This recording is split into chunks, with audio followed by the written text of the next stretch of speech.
Okay, hello everyone, and thank you for joining our webinar 88, how to block a pawn chain. Let me bring my microphone a little bit closer, and please tell me if the sound is good and everything works perfectly. You can see the board, you can also see my face and the links below. Okay, fine, guys. If you attend my webinar for the first time, could you please a little bit introduce yourself? For example, which country are you from, and what's your current rating? It can be just a FIDE rating, USCF rating, or just FIDE ELO.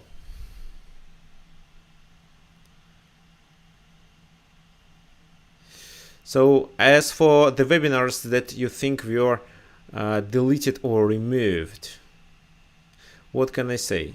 Just a sec.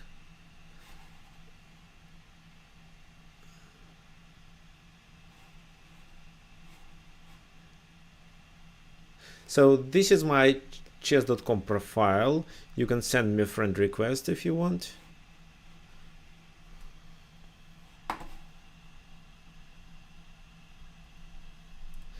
And as for webinars, I'm sure you can find it here in our Tricks of Chess group. For example, this is the live of webinar 88. So I just started the stream and decided to upload. So if you are a member of this group, you will be able to find them almost all.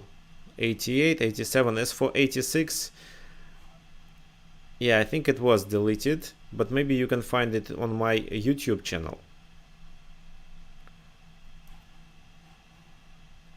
So join the group. All webinars will be published there as recordings of our streams. Then, of course, my YouTube channel. This is the link. Actually, I'm going to prepare some new YouTube videos for you. For example, like the ones that I did, like about top 7 aggressive chess openings, some exercises for beginners, how to stop blunders, how to improve your visualization, like I did before. I think next week I'll publish a new video. So this is my YouTube channel. And finally, my website. So this is the minute of a self-promotion, where you can find my educational courses. If you click here, online courses, this is the list. And I actually started recording another one, which is going to be published maybe in 2-3 weeks. There is also a popular product which is called training program, where I analyze your games and prepare a training program for you for 3 or 6 months. This is a detailed plan of what exactly you should learn. I also provide you with the material that you should study during this process. And of course with the puzzles, so where to get the information about the openings, which openings to learn, what suits best your playing style. So you can also find it here. Just one more link. Fine. Let me close it. Okay.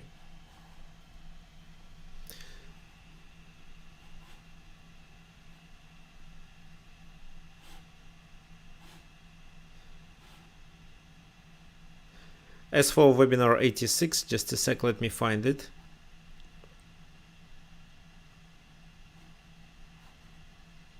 Actually, webinar 86 was a simul.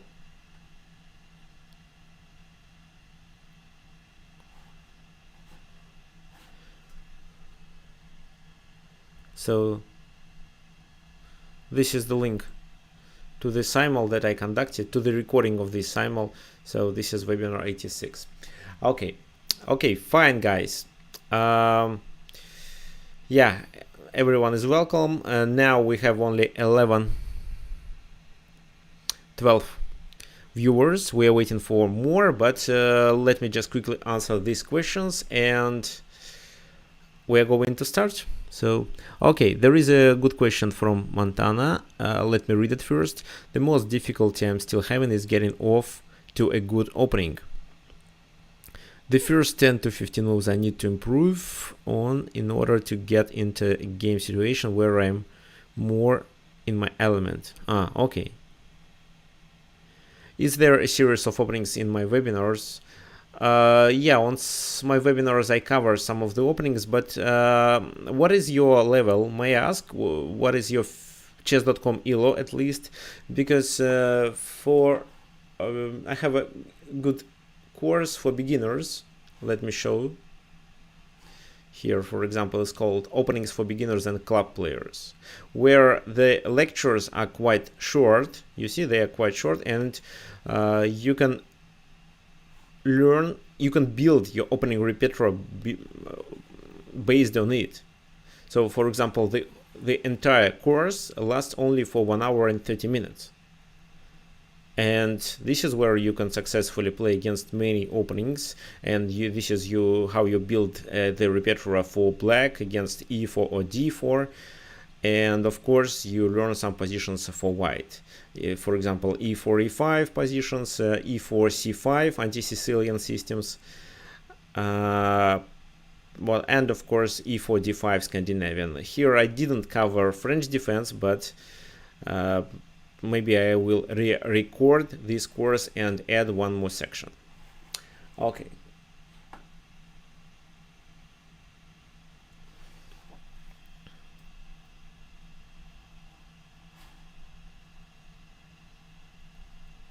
So this is the link. If you are an advanced player and 15 having, okay, so 1500 player, no, then yes, this course will be definitely helpful for you.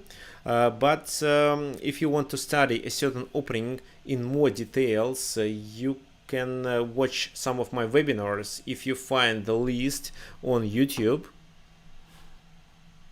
Just a sec, let me find it myself.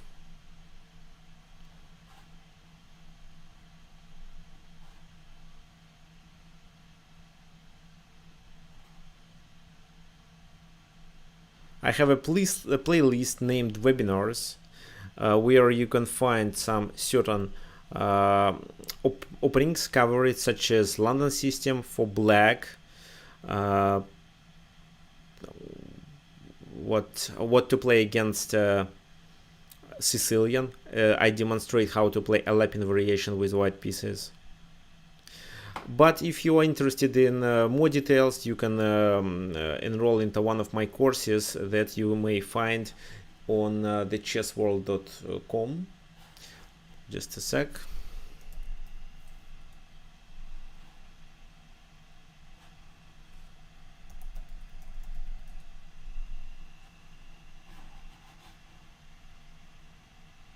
So this is the list of my courses, and almost each course lasts for 10 hours. So if you want to study a lot, you can get it there.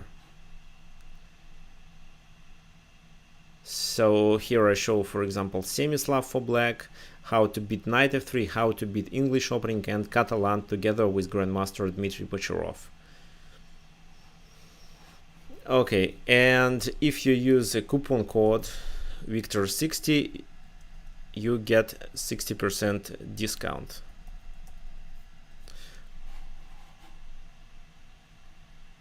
Okay, fine. Let's get back to our topic today. We are talking about pawn chains, and my first question: which pieces do you think should block the pawn chain of your opponent? You can look at this position and maybe decide, or just in general. Okay, no, only Victor60 works as a coupon code that provides you with a 60% discount. So let's talk about the chains, pawn chains. Any suggestions? Which pieces can block them?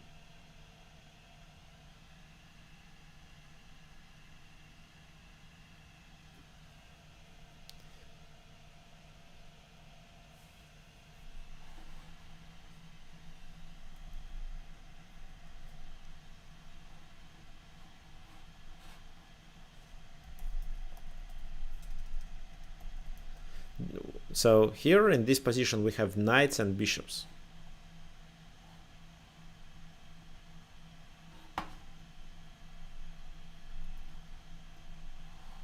Okay, so there was a question on that website, the chessworld.com. It was written that I am a national master. Now this information wasn't updated. I'm a FIDE master. Now you can find it on my FIDE profile. The link is here.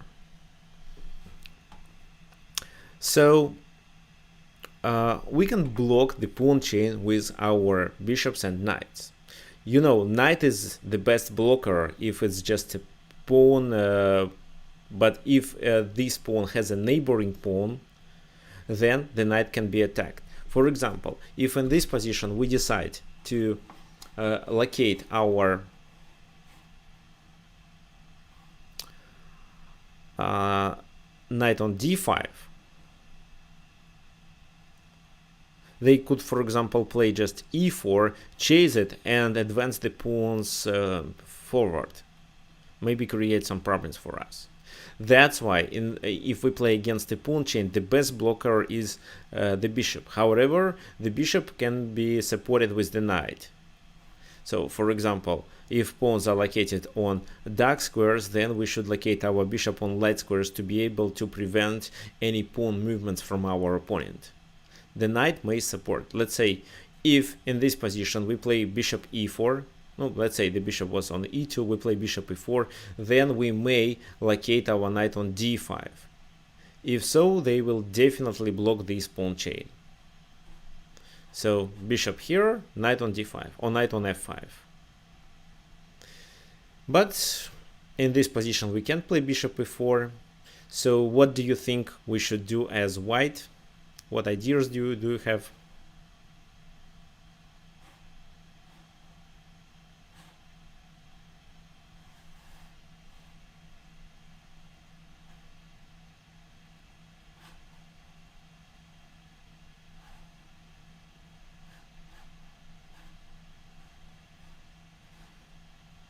Just share your thoughts, what you think.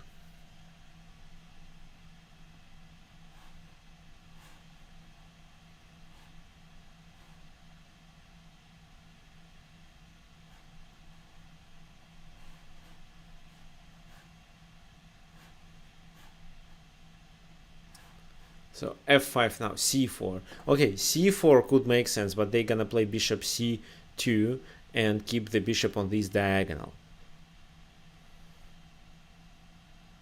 f5. Well, f5 is a blunder at this exact moment. G takes f6, g takes f6, and bishop g6.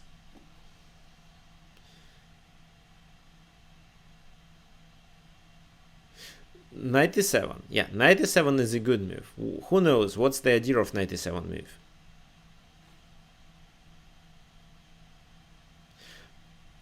How to play then? Well, actually, while you are trying to answer the question where this knight goes after e7, I can show you that the best move that white could play in this position was rook h3, trying to pressure h7 with the rook. But in that game, and this is actually the game between two grandmasters, Marat Makarov from Novosibirsk and Konstantin Sakayev from St. Petersburg.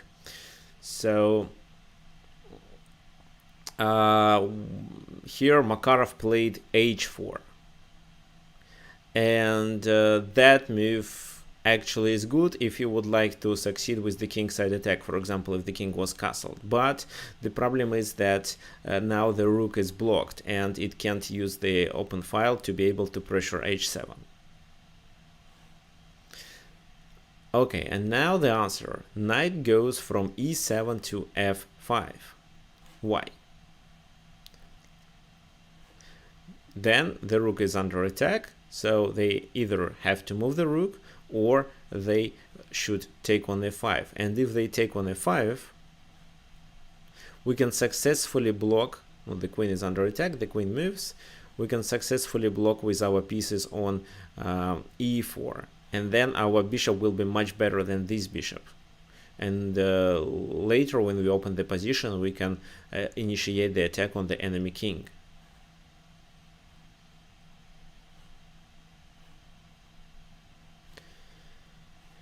Okay, so the rook was under attack, and white decided not to take immediately on f5. They just played rook h3.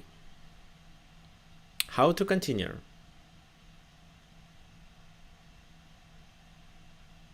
What do you think?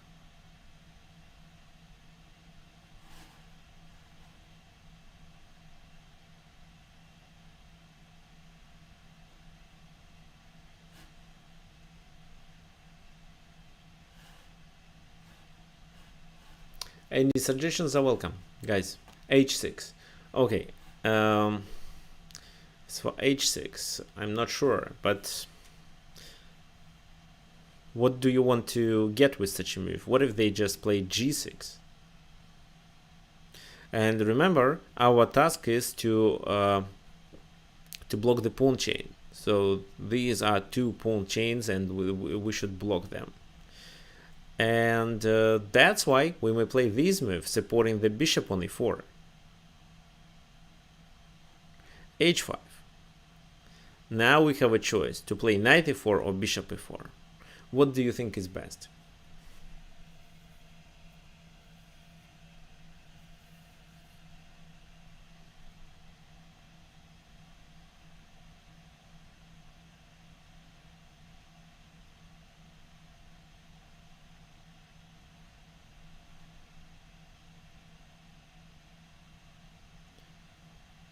So block or destroy who? No, the pawn chain. No, our task is to block it and later undermine, but undermine only when you are prepared for that, to be able to open maybe files and try to enter the enemy camp with your rook. Yeah, here we should play with the bishop. I'm glad that you all suggested that the bishop should move to e4. Why? Now, if they move the bishop and don't initiate a trade, we just gain the exchange by playing bishop f5. If they retreat there, we can still capture and play knight e4. So that's why it doesn't make sense to move the bishop back. They trade immediately and we locate the knight there, which is definitely better than this bishop, which is restricted with his own pawns. So you see, here, if we don't open the position immediately, we'd better trade the bishops off to keep the knight in the center. Queen g2, queen d5. Of course, in this position, white had a lot of moves, but his position is worse. He could maybe play rook d1, or maybe something else like a3, or try to play h6, but then g6. White decided to open the position and get a counterplay on the king side. That's why he plays g6. However, this move doesn't offer any benefits. F takes g6, h takes g6, h6, queen h1. Well, this move is played because of two reasons. Of course, they keep in mind the idea of sacrificing on h6. The other thing they move the queen is because now the queen is protected. White castled. And then the position is strategically lost. For example, white could continue with rook h5, but then just rook f5. And if rook takes rook, pawn takes, and g6 is a weakness, black is completely winning. If rook h2, then a5, with the intention to create a pass pawn on the c file. That's why in the game Marat Makarov decided to sacrifice on h6 first, which was of course a mistake. He overestimated his position, or maybe he understood that the game is over and let's use his last chance. G takes h6, queen takes h6, and of course something like queen b7 or rook c7 worked. Sakaev played rook c7 and that was enough. Castle queenside. Queen a2 was actually a good move in this position because rook h1 won't succeed. Queen d2, knight c3, and queen a2 mate.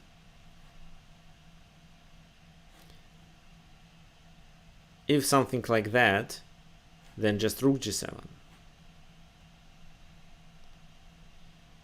So actually queen e2 could be played, but instead black decided to play knight f2 to control the h1 square. Rook g1, rook g7 blocking the pawn. Bishop e1 attacking the knight, but knight d3 check, king d2, knight takes e1, king takes e1, queen e4, and now white is a rook down and has to give up. They made a few more moves, king f2, c takes d4, c takes d4, and then white resigned. What do you think was the next move of black? Here white resigned before this move was played, but actually Konstantin Sakaev was about to play this move. So what do you think black should do in this position to be able to succeed?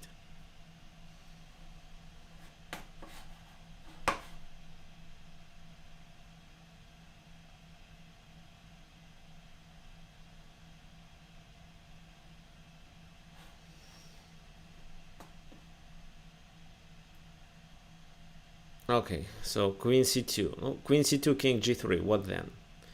e5? e5 maybe, but I think you can find a simpler way to succeed here. No, guys, it's not queen c2. So don't focus on the certain side of the board. Try to analyze the entire board and try to join as many pieces as you can to your attack. This is the best way for you to succeed. So rook f3, you mean rook takes f4? Rook f6. Okay, rook f6 can be played, but it's not the best move. Rook to c8, that's right, rook to c8 with rook c2, and there is nothing that white can do. It's time to resign. So what you should remember from this game? From this game, you may remember that if you want successfully to block the pawn chain, you should try to occupy or at least to control the squares to which this pawn can move. So here with bishop e4 and knight on f5, you can successfully control all the pawn chain. Later in the game, it was also played c4.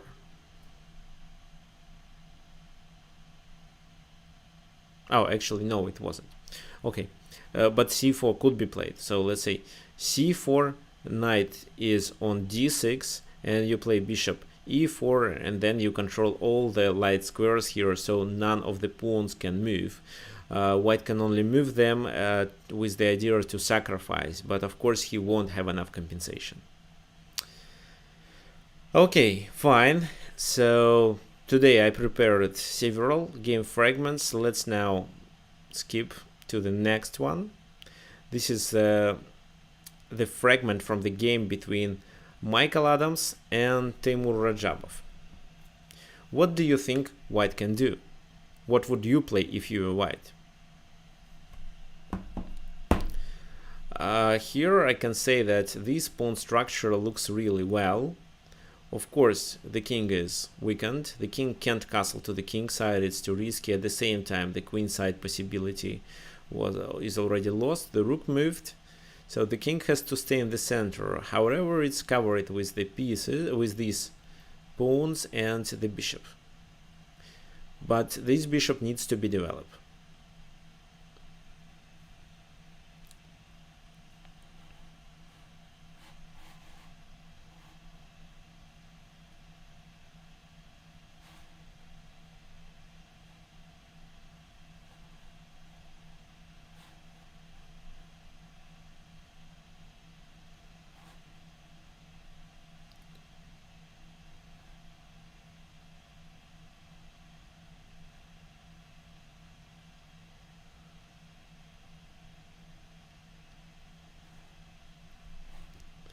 Okay, guys, I just want you to remember that I pay attention to your comments on Twitch and on YouTube as well.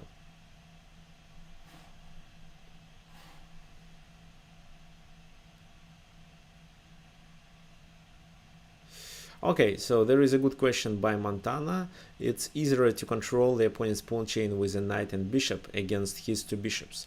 Yes, because usually one of the bishops is bad, because having the pawn chain means that the pawns are located on the same color, and this is how they restrict one of the bishops.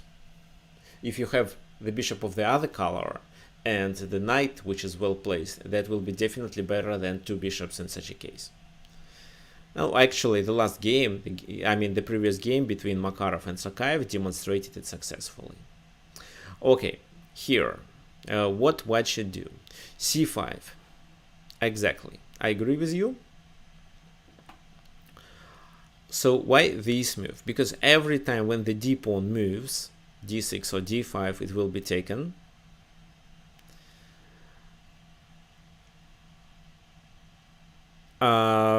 If not, then d7 is a backward pawn and can become the object of the attack. And this bishop activity is restricted. It can't move to a6. Two pieces here.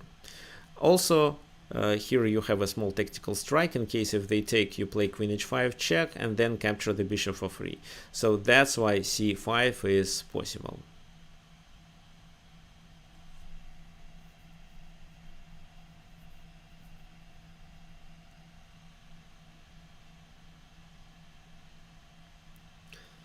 Okay, fine. So c5 was played.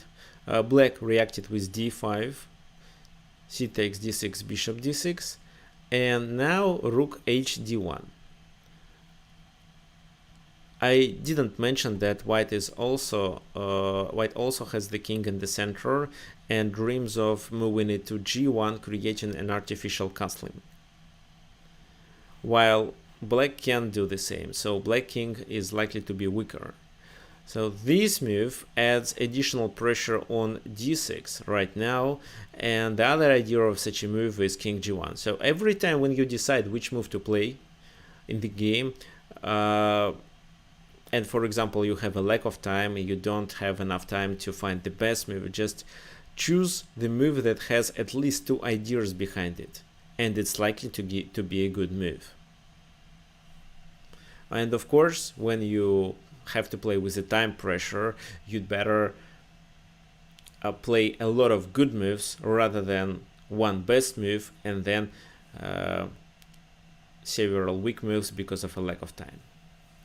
Okay, so rook h d1, king e7 supporting this bishop,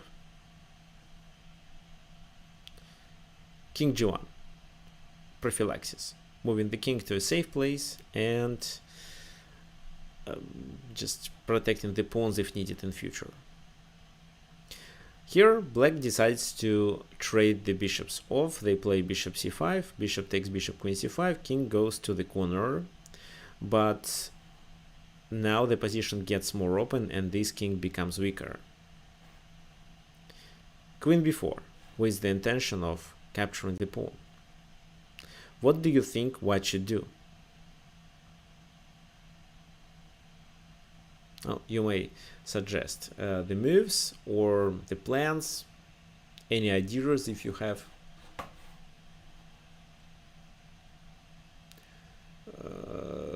Okay.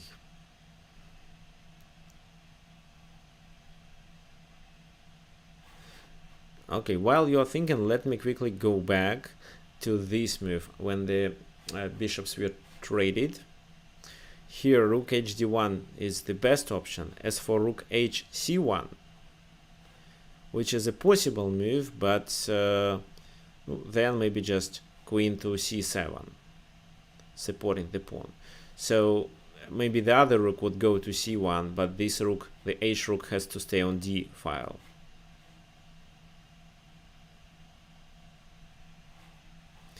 Okay, f5, but f5, queen b2. They're about to trade the queens off. And you know that the best way to defend when the king is under attack is to trade the queens off. b3 is a slow move. White decides to play queen e3. Maybe not the best move, but at least the pawn on b2 is not hanging because of rook a b1. queen a5. Now the pawn is hanging. Here, the best move that white could have was f5. Pressuring on e6. If e5, then bishop c4. And if, for example, rook b2, queen goes through the other side, and the game ends quickly.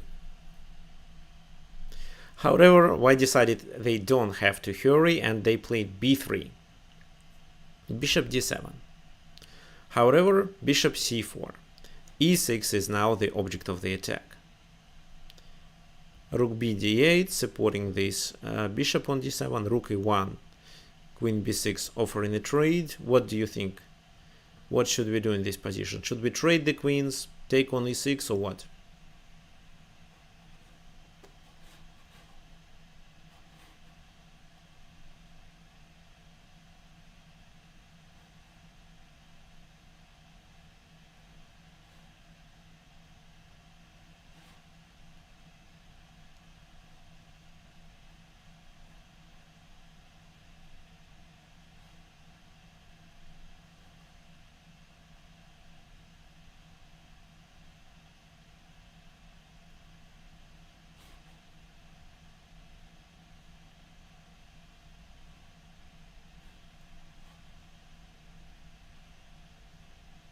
Queen e2 in this position, not to trade the queens.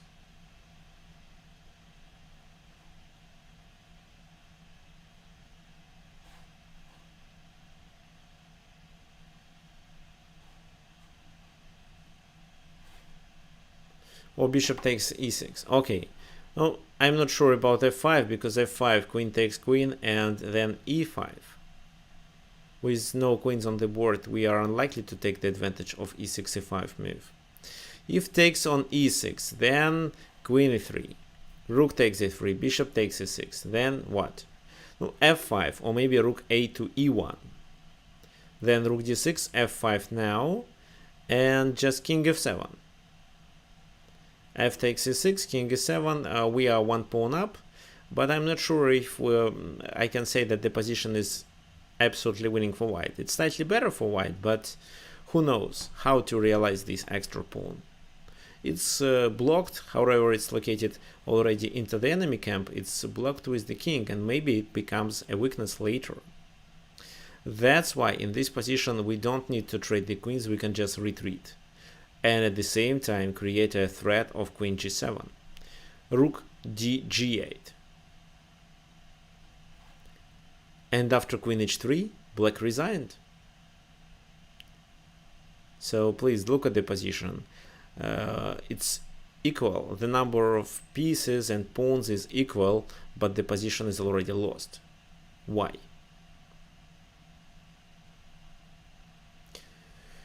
Now, of course, the answer is that they can't just do anything with the weakness on e6. The pawn is likely to die soon.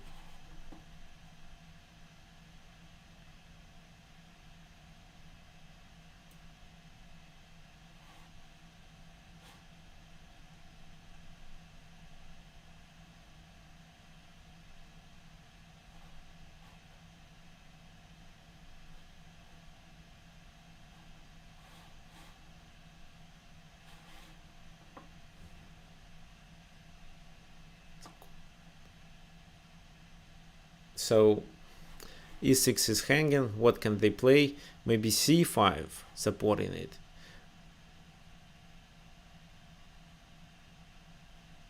If c5, then bishop e6. Bishop takes bishop, and after f5, this rook captures on e6. They either lose the queen or get a checkmate, because the position gets exposed, the position of the king. So actually already after queen h3 they resign. So let's go back. Here the c5 move, a pawn move, helped us to control this pawn chain, if we can call it a pawn chain, and prevent them from having a strong pawn center after d5, e5. No, because black has to develop their light squared bishop. They played d5 and ruined their pawn structure. Now the pawns are weaknesses, and because of the king standing on e8 square and the e6 pawn being located on a semi-open file, we added the pressure on it, and finally we were able to gain this pawn after sacrificing the material with bishop e6. So here the pawn move allowed us to stop the pawn chain and take the advantage of it. Okay, now the next. The game between, this is the game, a fragment from the game between Leonid Stein and Lubomir Kovalik. Looks like neither. What do you think white should do, and how actually do you evaluate this position?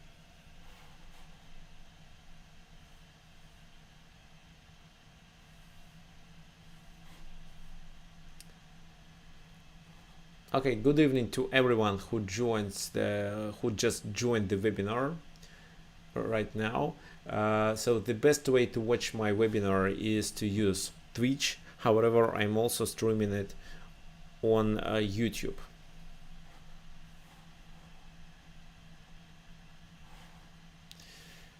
So what do you think? What is the key square, and what is black plan, and what should white do in such a position? I'm sure you will face this type of the position in many openings, especially in neither variation, which is quite popular.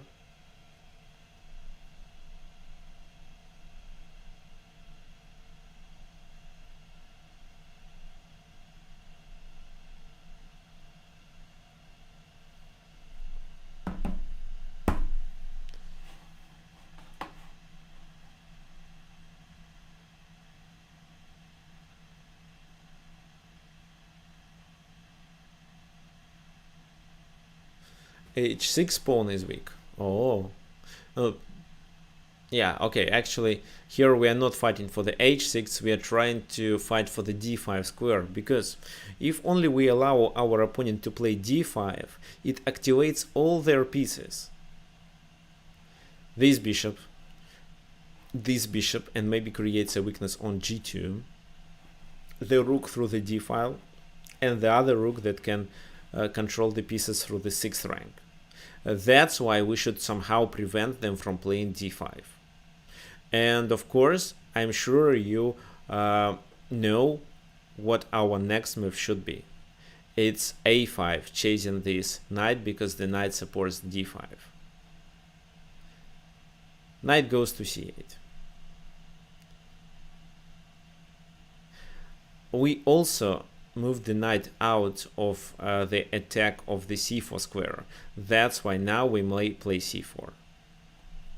So playing c4 at this exact moment could result into a complicated position after knight c4. Maybe white is okay here, but I'm not sure. So a5, knight c8, which was actually not the best spot. d7 was a better place. And c4 now. Here I'm sure you understand that the pawn is not hanging.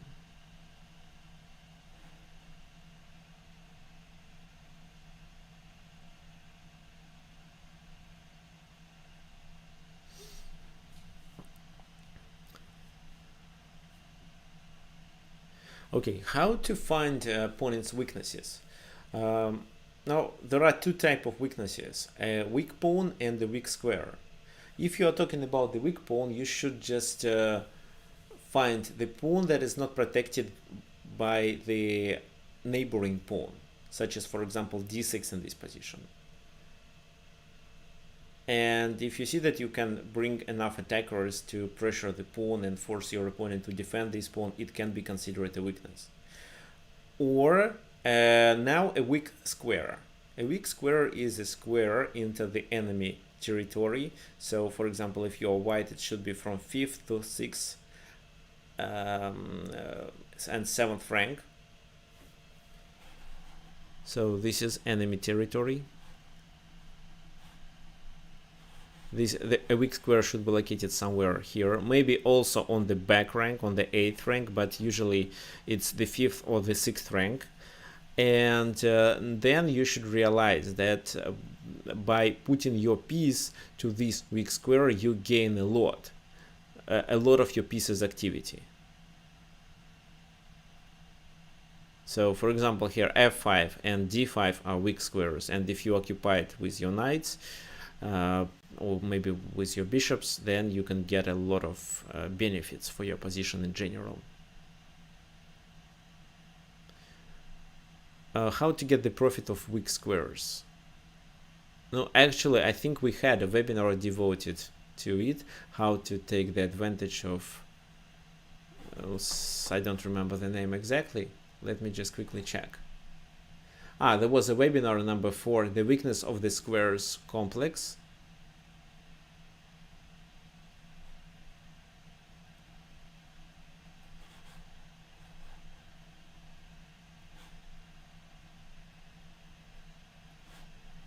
Yeah, let me show you.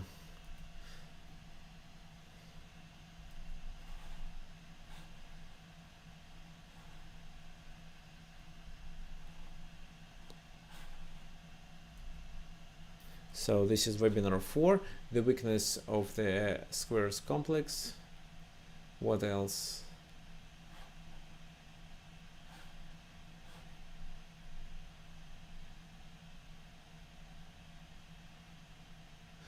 So there was webinar 19, how to create and exploit weaknesses in the enemy camp. I think this is what you exactly need to watch.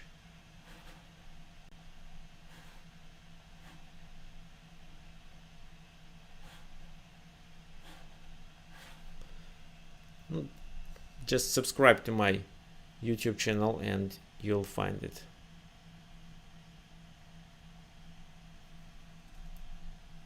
So I think this is the link.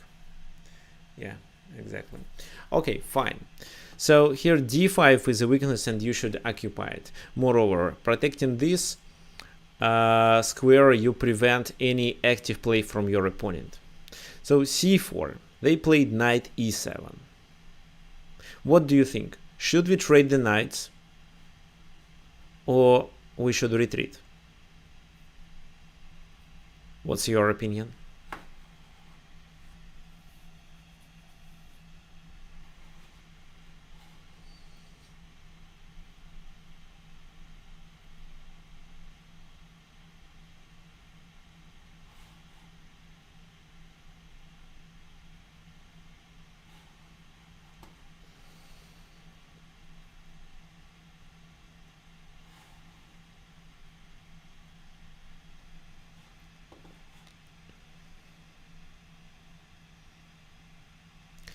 Okay, of course, the answer is to retreat. Why? Because white gets a lot of space and black experiences a lack of space, and they would like to get more and to be able to get more space to maneuver with their pieces, they want to trade these pieces. So if we just retreat, we don't allow them to do this, and they would play with the knight, blocking the bishop and rook activity. Oh, knight h6 here doesn't work. Knight e3, b takes c4, b takes c4, queen c8,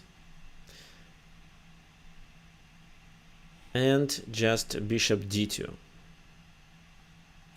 So playing something like that won't be a good move.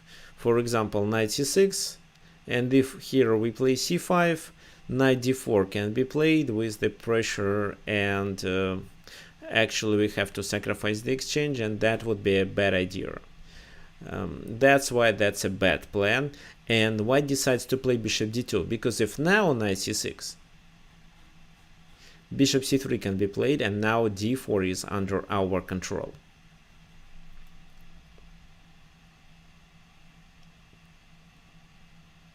So why not to b2? Because we need to keep the b file open. Later you will see why. Knight g6, knight comes to f4 probably. And this is where white has a lot of moves. What can you suggest actually? No, think about this position and what would you play here? White is almost winning.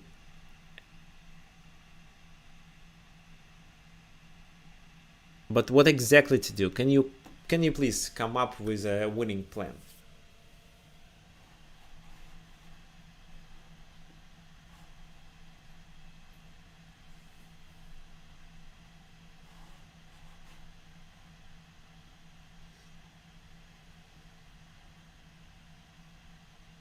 Or at least, could you please tell me on which side of the board we should play?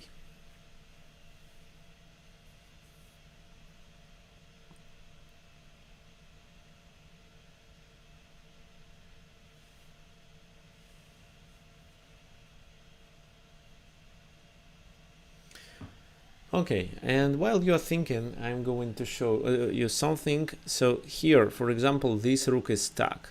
The rook has to protect on f6, otherwise we probably do this and sacrifice the knight, and if they take, we capture on f6 with our queen.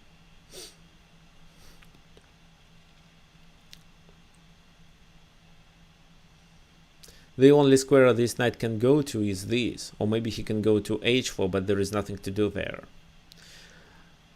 And yes, we should play on the queen side. So something like rook b1 is maybe the best idea here. Let's imagine you just double there, then get your rook to b6, then somehow attack the a6 pawn one more time, and you can just gain it.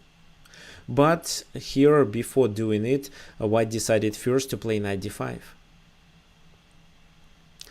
Now, black could practically continue with queen c4, but in such a case bishop b3, queen c8, rook dc1, queen b8, rook ab1, and the position is completely winning. Black loses the material soon. So knight d5 was played. C takes d5 to open the queen side. The bishop is not hanging because the rook is. Rook f6, but we move the queen to b3 to protect our bishop. So what can you find now? These pieces, especially the rook on f6, are stuck on the king side, where they are trying to create maybe an attack, but at least they have to spend several tempers to be able to do that. That's why now you may focus on the queen side and continue your attack there by pressuring enemy pieces. For example, through the b file, or you can play bishop there, queen b6, and finally capture. Knight f4, but who cares? Rook dc1, rook g6, they prepare the attack. Bishop d1, attacking the queen. Queen moves. Bishop g4, and looks like they have to sacrifice the exchange. That was the best option, but after that, the position is completely losing because they can't even capture on g4. The bishop is hanging here. They played queen e7. Knight f5, queen comes to g5, looks dangerous, but actually is not. The most simple move here is this. If you want to avoid any complications, you'd better take on f4 and then take on b7. After which the game ends. Here the game is over. White is a minor piece up and is about to play queen f7 on the next move. Okay, so what did happen in this game? Let's go back. Looks like black is almost okay if only they play d5. Actually, if they play d5, they can even get a counterplay in the center.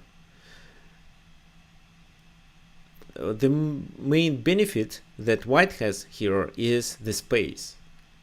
And if white can pressure enemy pieces and at the same time prevent their counterplay, then white can improve their pieces and prepare to open the position. What exactly happened?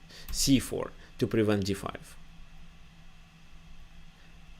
Now knight d5 to open the queen side.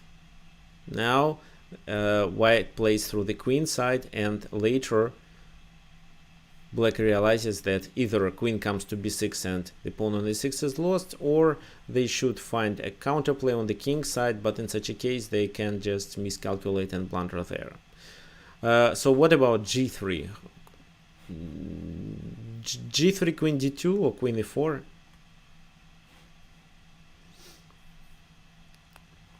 No, queen b7, and there is no counterplay. h5, but queen f7. Okay, that was a good example, and here we were trying to stop d6 e5 pawns by controlling the square with our pawns and then occupying it with our pieces. Okay, the next game that I would like to show you is the game between Samuel Reshevsky and Tigran Petrosyan. In this position is black to move. White is slightly better actually. Look at their pieces.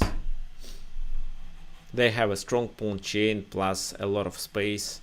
The bishop is good. No, this bishop is okay as well. The knight on c6 may become the object of the attack in case of d5. This bishop on b2 doesn't look good, but it's the only white's disadvantage.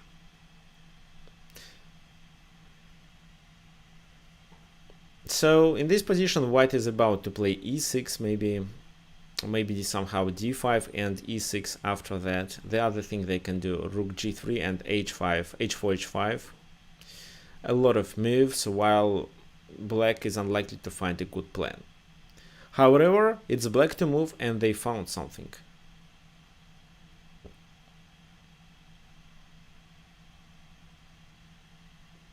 What do you think black can do to get at least drawing chances?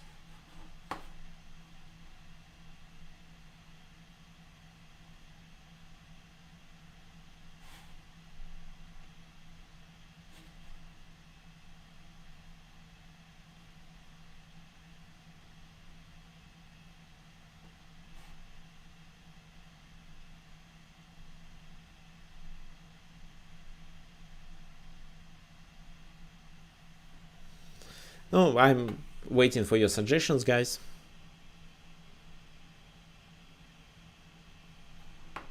What comes to your mind? Anything?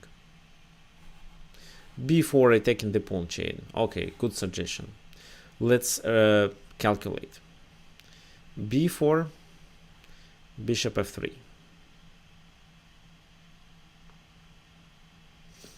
And then nothing.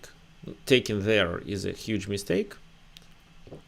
Taken there doesn't actually improve your position. So, and d5 is about to be played on the next move.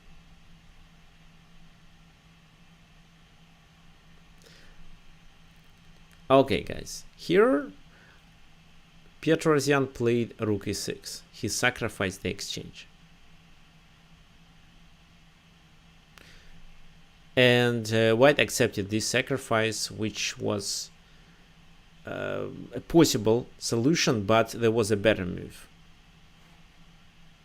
For example, they could play rook g3. Rook g3, now knight e7. Oh, first of all, let me tell you that e6, rook e6 is played to be able to vacate the square for the knight and get it to d5 or f5. So rook, no, not a4. So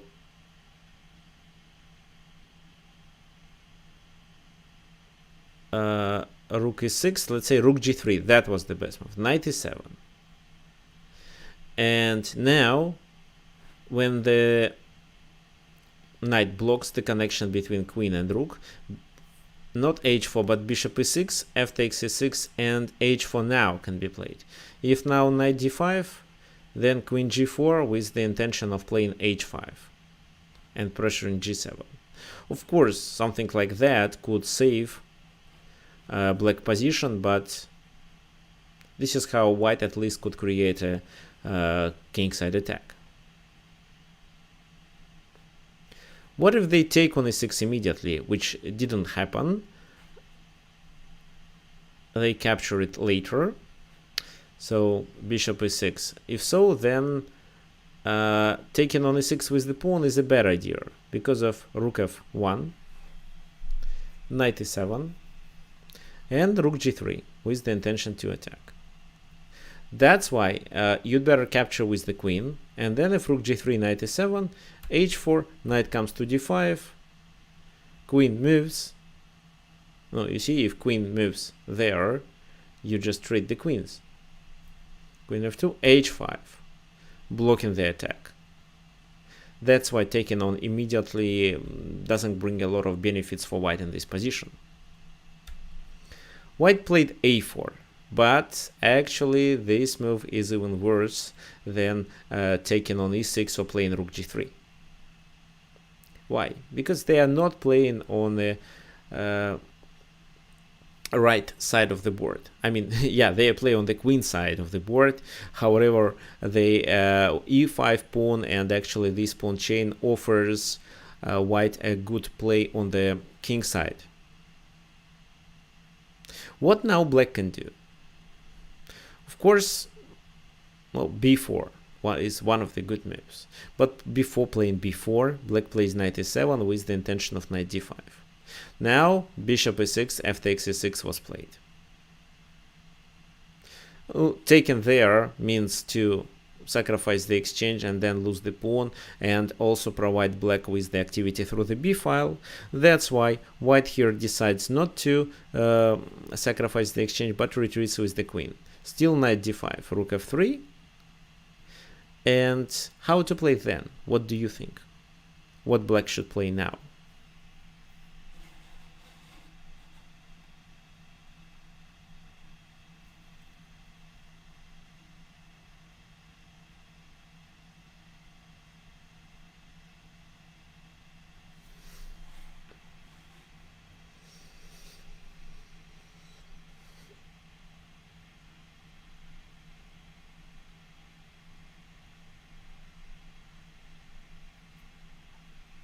No, any suggestions are welcome. Bishop f5. I'm not sure about bishop f5. Well, let's say bishop f5. Then rook f5, it takes f5, and in this position white gets the open file and a protected passed pawn. Yeah, of course, the answer is bishop d3. Because if they play this move, then b4, taking the pawn on a4 and creating a passed pawn on the c file. That's why after bishop d3, they have to sacrifice the exchange back. C takes d3, queen d3, and now b takes a4 was possible move, but actually black decided not to double the pawns and played b4. Now the position is approximately equal, regardless of the pawn loss. No, black is a pawn down. No, c takes b4 was played in the game, but of course you can ask me what if they play c4. Knight b6, the pawn is hanging, but d5, it takes d5, and then the pawn dies. If, for example, something like that, then knight c4 and queen a4 on the next move. Black is fine here. So c takes b4 was played in the game, a takes b4. This is a passed pawn, but at the same time, the intention of such a move was to create a passed pawn for white and advance it to a6, a5, rook a8, rook a1, queen c6. Here, bishop c1 to attack the pawn. Queen c7. Now the pawn has to move. Queen b6 supporting it, and bishop d2. Of course, black reacted with b3, and please look at this position. What do we have? Black is a pawn down. They both have passed pawns, and the knight can successfully block the pawn on d4. So actually white can't take the advantage of their extra pawn because it's successfully blocked with the knight, and actually this knight acts better even than this bishop. Queen c4. And what do you think black could do in this position to be able to get a draw quickly? What do you suggest?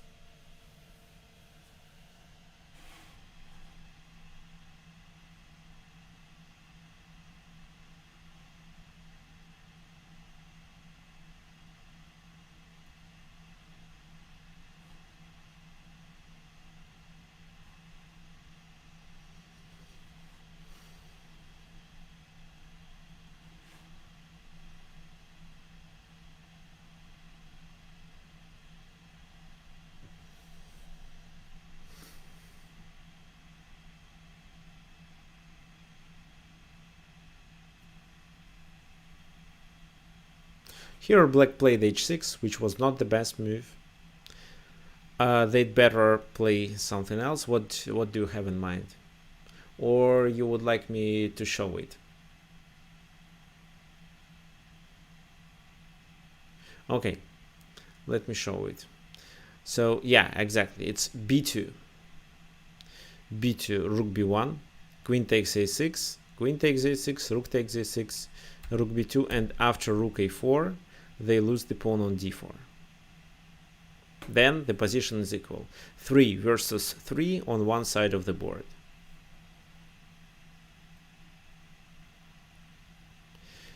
However, h6 is still fine. h3, b2 now, rook b1, and this is move number 40. In this position, something like queen takes a6, or maybe even rook a6 offers a draw for black.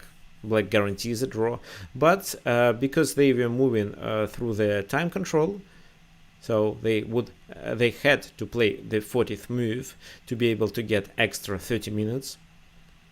They just played king h8, a waiting and prophylaxis move. Bishop e1. And after rook a6, they agreed to a draw. Yeah, the position is completely equal. h3, I think it was just an escape square for the king, maybe just to get a better pawn structure, and also to complete 40 moves control. So here, for example, rook b2, queen takes b2, queen a6, queen d4, bishop blocks, queen a5, and it's still a draw.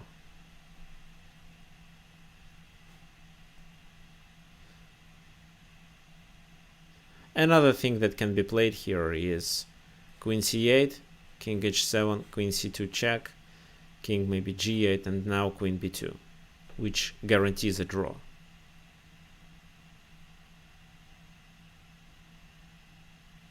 How? For example, this, and this. Now king f1, but we can just come closer with our king, and because of the knight being blocking the pawn, white doesn't have any winning chances. Okay, fine. So what did we do here? We had knight and bishop, and our task was to block the pawn chain with these pieces. But because of a lack of space, we need to vacate the square for the knight on e7. That's why we decided to give up the rook for that perfect bishop and try to occupy d5, so create a blockade. Here, this idea worked. Fine. Okay. Now, the last game I'm going to demonstrate is the game between Svetozar Grigorich and Vasily Smyslov. Please look at the position and suggest a move or a plan for black. And I'm going to help you. White is about to play f5. This is their intention. They did everything for that. They pressure, they want to open the bishop.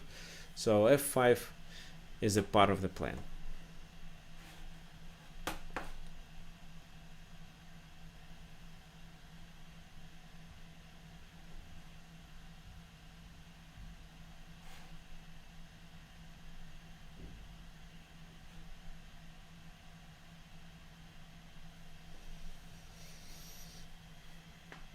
Knight e7 was suggested by Forky.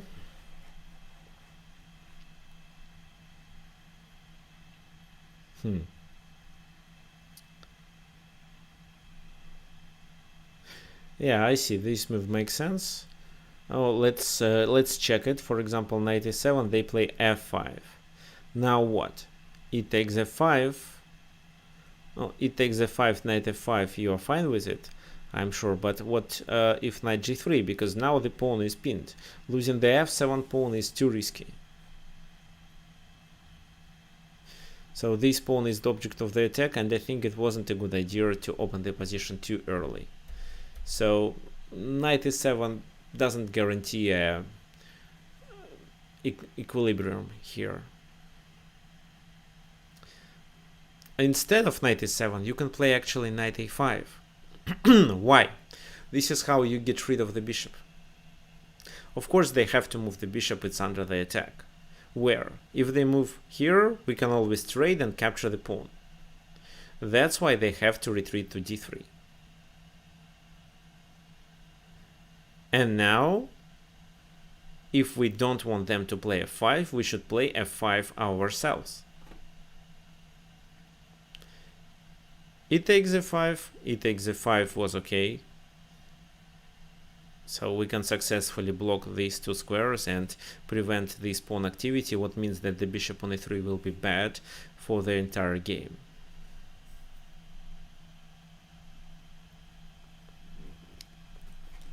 That's why after f5, white decided to play e5 to keep the position closed and continue with the kingside attack, maybe with g4. Now let's come up with the other plan, what black should do. Black achieved a lot in this position, but should we open the c file? Should we do what? Activate the pieces? If yes, then please tell me how.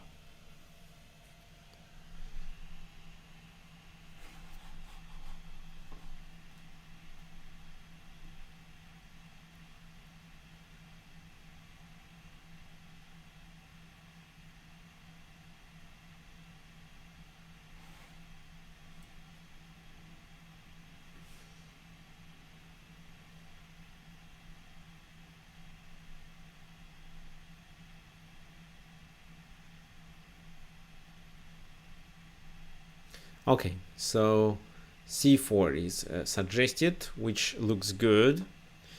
Yeah, it's true. If we open the position, then our queen becomes the object of the attack. And white can initiate their play through the c file.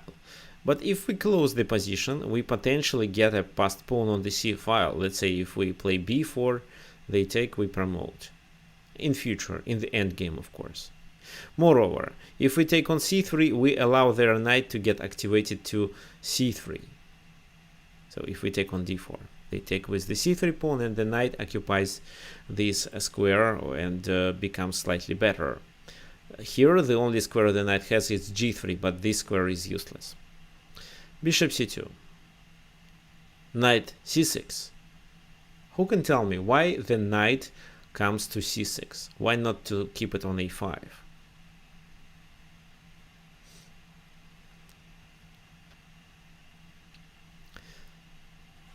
Oh, white plays g4, trying to impose their kingside activity.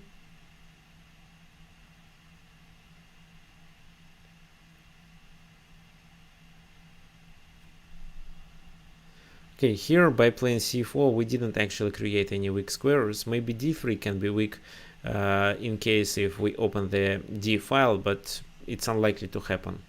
Only maybe with a tactical strike. So knight c6, g4. Why did we play knight c6? We just want to replace our knight to d5. Knight e7. King h2. Oh, preparing to activate the rook maybe. Queen c6, knight g3, and b5, with the intention of playing a5, b4 in future. Oh, here white found almost the best move. They played a4, forcing us to play a6. Otherwise, a5 before was really strong. Rook b1 now. Rook a b8. Bishop d2 was played after that. And what do you think we should do? Here black made a mistake, actually. What was their mistake? What do you think? And what actually your plan should be?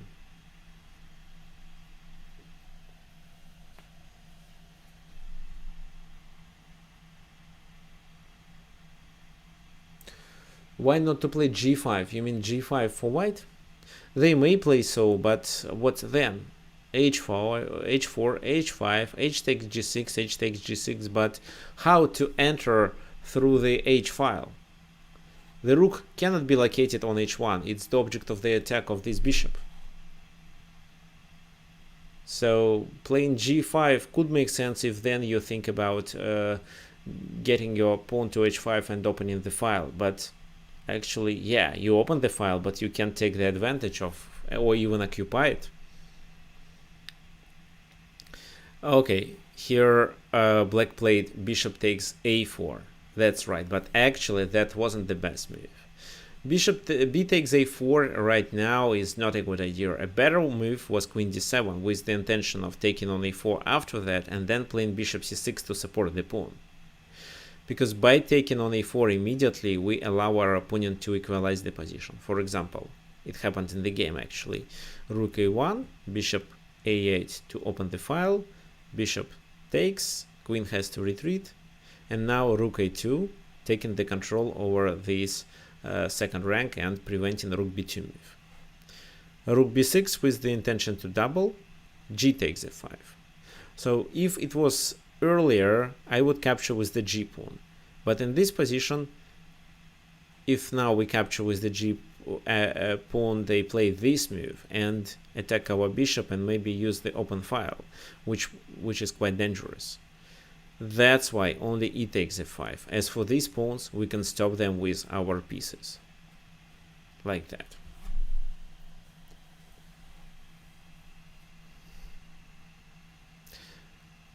Well, the best move was probably this, to get this piece to the queen side, because the position is closed on the king side and the place of action is now the queen side.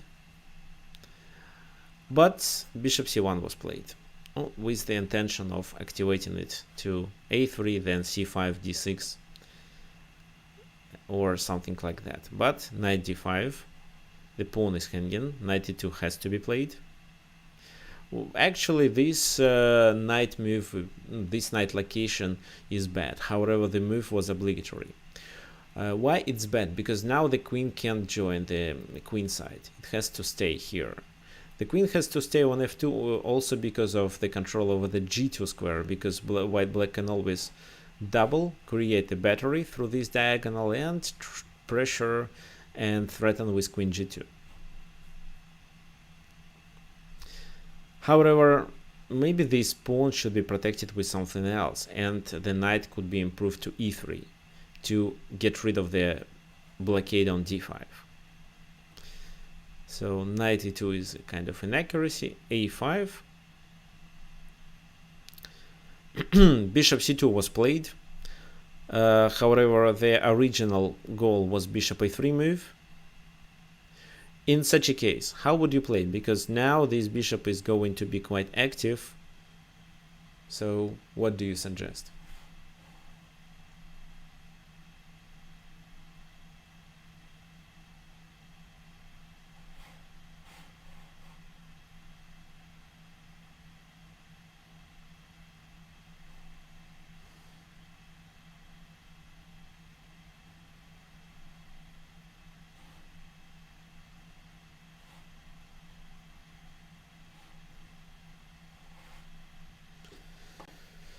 Bishop f8 to trade the bishops is a good idea, I agree with you, but here you can find even a better move. You can play rook b8, let him play bishop d6 because you can sacrifice, and now you realize that all of your pieces are perfect. So here black controls the game. these two are weaknesses. Then maybe bishop h6 and take on f4. Okay, so bishop c2 was played instead, and rook b3, sacrificing the exchange. If rook a4, then just rook db8, for example, but they took. C takes b3, the rook is under attack. It was much better just to play rook a1, and then we could continue with queen b7 or rook b8, trying to play this move, and later occupy the c4 square, trying to get rid of the defender of this bishop. And with knight on c4, we can join the other pawn to pressure the this bishop on b2, so the position could be winning just in a few moves. But they played rook a4, bishop f8, bishop b2, and then we may apply a tactical strike. What do you think we may play as black to be able to gain the exchange back? What do you think? Any suggestions are welcome.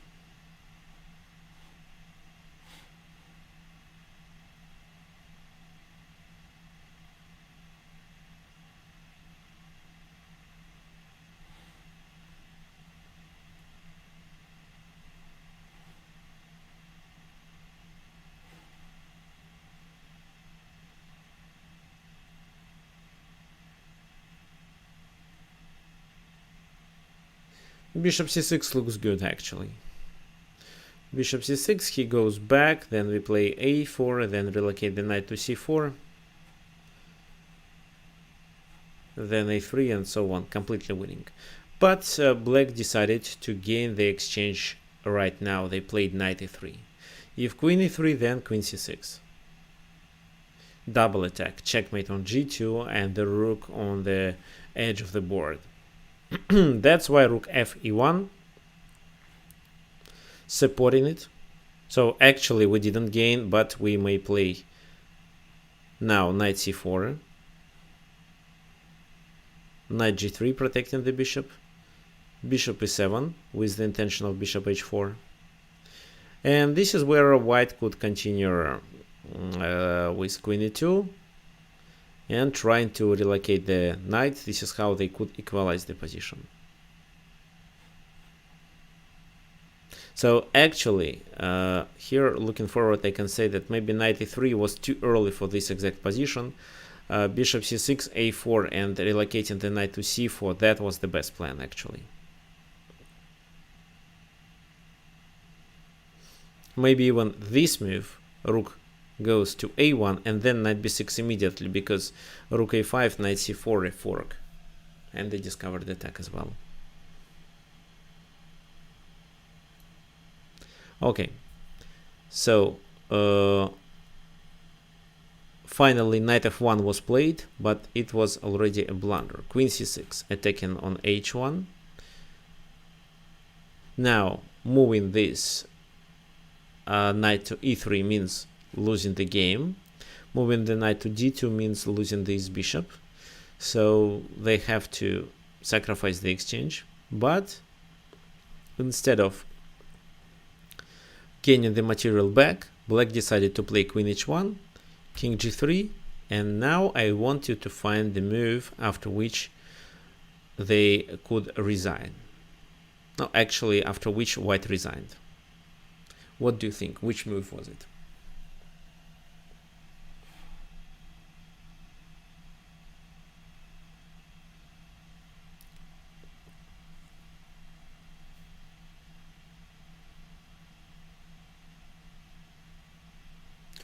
Yes, it's h5. So Marcel mentioned h4, but it's actually h5 with the intention of playing h4. Now every move leads to a checkmate. For example, queen f3, just queen takes f3. Queen e3, queen g2 mate. h4, bishop h4 mate. So, and this is where white resigned, the game ended in black favor. So Vasily Smyslov successfully won the game. Let's go back and try to understand. This is a typical position that you may face, for example, in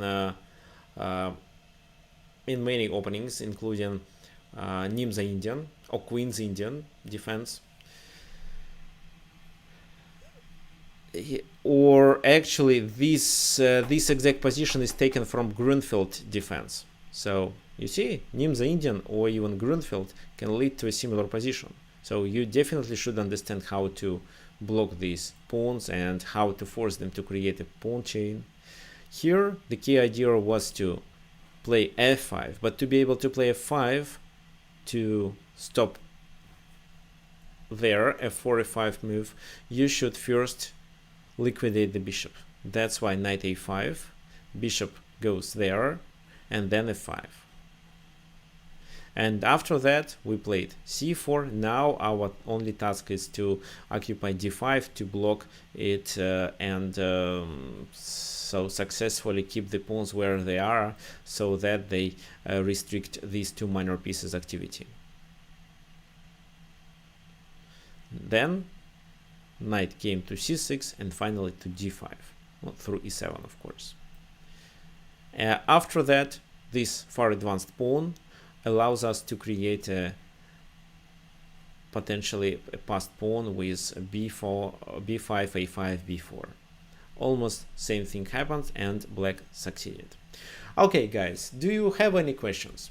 Actually, I noticed that there are only 16 participants on this webinar. So before that, the number was about maybe 20, 25. Now it's decreased. Can you please explain why it happened? Maybe you would like me to cover some other topics. If you have any suggestions, you can email me at tricksofchess@gmail.com. If you also have any questions, you can send it by email.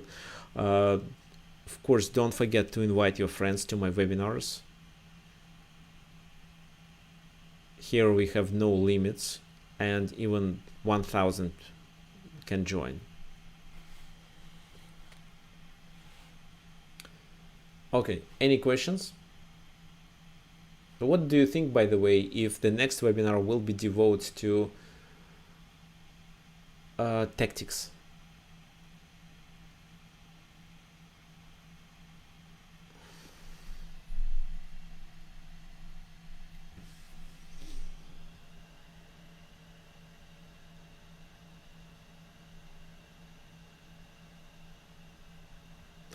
Okay, so there is a question. Do you have a trick to get rid of tilt? What is tilt?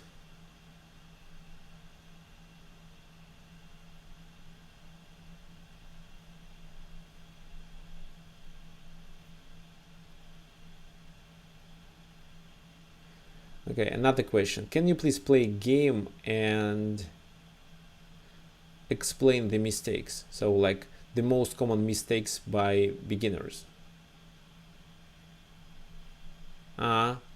Okay, how to get rid of getting angry and emotional and lose.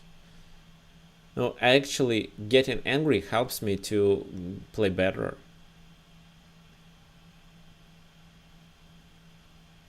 It keeps me well concentrated. But I know that if you get too angry, you can't be well concentrated. So what do I suggest in such a case? Just think about this game as a game. If you lose this one, it will be a good lesson for you. You can analyze it and check your mistakes after that. Think about what you need to study it, and then be well prepared for the next game. Okay, so for those who want to improve their common mistakes, I have a special coaching program.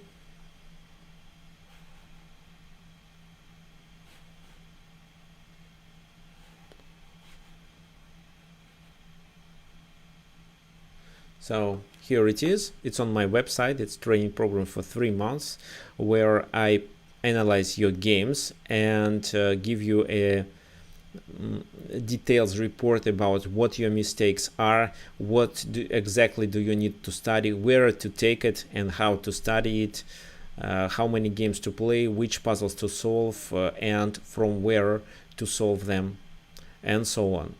And after you use this weekly plan for 3 months, for 13 weeks actually, so every week you have to do some certain things, like learn this opening, analyze the game that I suggest with usually I provide you with annotated games, or like with annotated games where everything is explained. So what openings to study, how many games to play, against who you should play with, what videos can help you with it. So if you are interested in this training program, sorry, here it is. This is the link.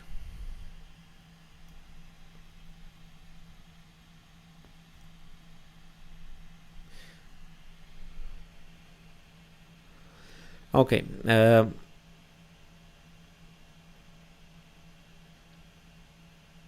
Now, if for example you can also order a private coaching session, and I'll definitely explain your mistakes. Okay, do I play tournaments in Twitch? Actually, no. I only play with viewers, so not right now, but maybe on the next class. I mean, after the next webinar, I'll play against best active subscribers, for example. Okay, just don't forget that if you have any questions, you can always email me, and I'll try to answer your question fully. Don't forget to send me a friend request on chess.com. This is my profile. This is how you're unlikely to miss any announcement from me. And actually, I also was thinking about creating a tournament. I'm going to divide most of my students to several leagues according to their level, and ask them to play round robin tournaments. So, no, this is what I can announce maybe later in 2 weeks. Okay, what is my feeder rating? I just closed it. I can show you. I'm a feeder master. Currently, my rating is 2252. So you see, this is feeder master. The title is where the title is mentioned.